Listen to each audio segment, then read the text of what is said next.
Assalamualaikum warahmatullahi wabarakatuh. Bismillahirrahmanirrahim. Perkenalkan, nama saya Lukman Syarif. Saya ngajar di SMA Muhammadiyah 1 Munthilan kelas 10, 11, 12 Mapel Tarikh dan Sejarah Indonesia kelas 10 IPS. Langsung saja pada pertemuan kali ini materi tarikh kelas 10 yaitu dakwah Rasulullah. Sebelum kita masuk ke materi dakwah Rasulullah, kita awali dengan lahirnya Rasulullah. Rasulullah atau Nabi Muhammad SAW, beliau lahir pada tanggal 12 Rabiul Awal tahun Gajah atau 20 April tahun 571 Masehi. Beliau sejak dalam kandungan sudah ditinggalkan oleh ayahnya yaitu Abdullah. Terus beliau dari kecil beliau ikut dengan kakeknya setelah ibunya meninggal. Kakeknya yang bernama Abdul Muthalib. Setelah beliau meninggal Abdul Muthalib, beliau Rasulullah Nabi Muhammad SAW ikut dengan Abu Thalib pamannya. Hari-hari beliau banyak diisi dengan menggembala kambing. Terus selanjutnya pada waktu Rasulullah umur 12 tahun, beliau diajak oleh pamannya Abu Thalib untuk berdagang ke Syam. Saat beliau berada di tengah perjalanan, beliau bertemu dengan seorang pendeta yang bernama Buhairah dan disarankan oleh pendeta tersebut untuk segera balik karena ini ada tanda-tanda kenabian dari Buhairah yang melihatnya. Terus selanjutnya pada umur 14 tahun terjadilah perang Fujar. Perang Fujar ini pada bulan Zulhijjah yang menurut pandangan orang-orang Arab dilarang berperang. Perang Fujar terjadi kurang lebih 5 kali antara suku Kinanah, suku Hawazin dan suku Quraisy. Di waktu Rasulullah umur 20 tahun terjadilah suatu perundingan yang dikenal dengan Hilful Fudul, yaitu perdamaian kota Mekah. Yang di situ isi perdamaiannya yaitu tidak akan teraniaya siapa saja yang tinggal di kota Mekah. Salah satu usaha Rasulullah yang terpenting sebelum diangkat menjadi Rasul yaitu beliau berdagang ke Syam, dan di sini beliau bertemu dengan Siti Khadijah, dan beliau Rasulullah Nabi Muhammad SAW ini menjual dagangan dari Siti Khadijah bersama dengan budak beliau yang bernama Maisarah. Perniagaan ini menghasilkan laba yang banyak dan menyebabkan pertalian di antara Rasulullah dengan Siti Khadijah.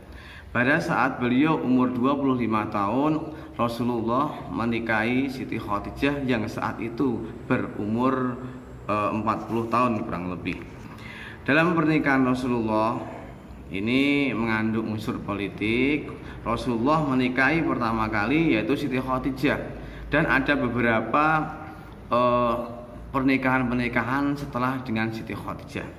Bisa kami sebutkan. Yang pertama yaitu pernikahan dengan Siti Khadijah. Rasulullah menikah dengan Siti Khadijah ini salah satu istri mungkin satu-satunya yang dapat keturunan dari beliau. Beliau mempunyai anak 6, di antaranya Abdullah, Qasim, Zainab, Ruqayyah, Ummi Kulsum. Terus selanjutnya beliau menikahi Siti Aisyah binti Abu Bakar. Karena eratnya hubungan Rasulullah dengan Abu Bakar As-Siddiq, maka Rasul ini dinikahlah Aisyah dengan Rasulullah sehingga dapat menambah keakraban. Yang tadi saat menikah dengan Siti Khadijah, motif pernikahannya adalah dakwah. Untuk Siti Aisyah, motif pernikahannya adalah persaudaraan. Siti Aisyah mendapat julukan Humairah atau yang kemerah-merahan. Aisyah adalah ummul mukminin yang ikut menghafal wahyu dan menuliskan hadis. Untuk selanjutnya Rasulullah juga menikahi Hafsah binti Umar bin Khattab. Setelah Hafsah diperistri Rasulullah, hal itu merupakan salah satu kehormatan yang besar bagi Al-Faruq. Motif dari pernikahan beliau dengan Hafsah yaitu persaudaraan. Yang selanjutnya, Rasulullah menikahi Zainab. Pernikahan dengan Zainab adalah persamaan motifnya yang baru dikenal oleh bangsa Arab. Sebelum dinikahi oleh Zainab,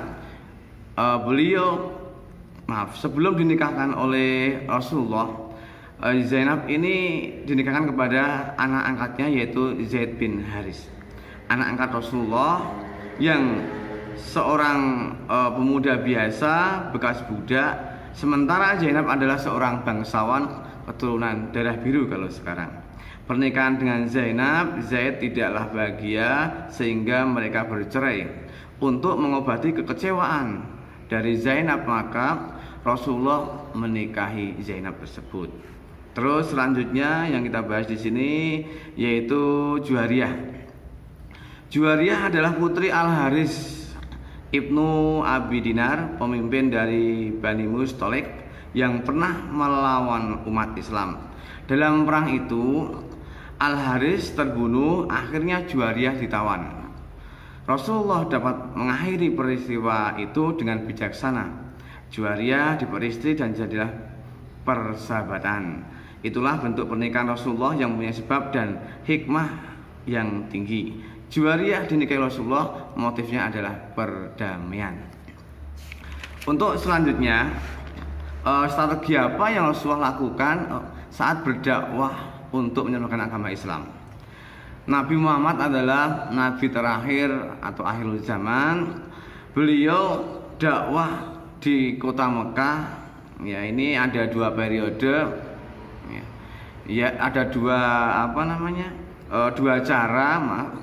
cara. Yang pertama adalah dengan sembunyi-sembunyi, yang kedua dengan cara terang-terangan. Sementara untuk periode ada dua periode. Yang pertama periode Mekah dan yang kedua periode Madinah. Setelah turunnya surat Al-Hijr ayat 94, A'udzubillahi minasyaitonirrajim, fasda' bima tu'maru wa a'rid 'anil musyrikin. Yang artinya kurang lebih, dan tidak datang seorang rasul pun kepada mereka melainkan mereka selalu memperolok-olokkannya. Sehingga setelah turun surat tersebut, maka Rasulullah berdakwah dengan terang-terangan. Nah, di sini reaksi dari orang-orang Quraisy untuk menentang dakwah Rasulullah sangatlah gencar. Yang pertama, orang-orang Quraisy melakukan pengusiran terhadap umat Islam. Yang kedua, orang-orang Quraisy melakukan pemboikotan terhadap umat Islam. Dan yang ketiga, melakukan penganiayaan terhadap umat Islam. Untuk selanjutnya, awal-awal dakwah, mula-mula dakwah, beliau ini ada kurang lebih 9 orang yang pertama masuk Islam. Di antaranya ada Siti Khadijah, yang kedua ada Ali bin Abi Thalib, ada Zaid bin Haritsah, ada Utsman bin Affan, ada Zubair bin Awam, ada Tolkah bin Ubaidillah, ada Abdurrahman bin Auf, dan Abu Ubaidah bin Jarrah.